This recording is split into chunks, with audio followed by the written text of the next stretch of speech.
అని చెప్పి దేశభక్తులుగా భారత ప్రభుత్వం చెప్పిన మాటను పాటించింది దక్షిణ భారతదేశంలోని రాష్ట్రాలు.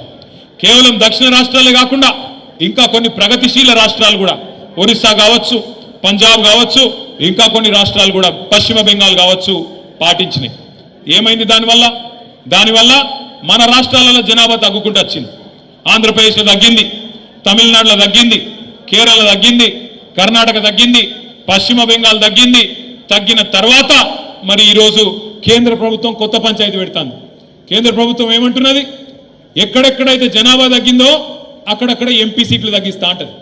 ఎక్కడెక్కడైతే ఎవడైతే నీ మాట వినకుండా పిల్లలు కనుకుండా వేయండో, ఎక్కడెక్కడైతే జనాభా పెరిగిందో, ఉత్తరప్రదేశ్లో, బీహార్లో, మధ్యప్రదేశ్లో, రాజస్థాన్లో వాళ్ళు జనం ఎక్కువ ఉన్నారు కాబట్టి ఎంపీ సీట్లు ఎక్కువ చేస్తా, మీరు తగ్గినరు కాబట్టి మీకు తక్కువ చేస్తా అని చెప్పి మోడీ గారు ఇలా మన మెడ మీద డీలిమిటేషన్ అనే కత్తి పెట్టబోతా ఉన్నాడు.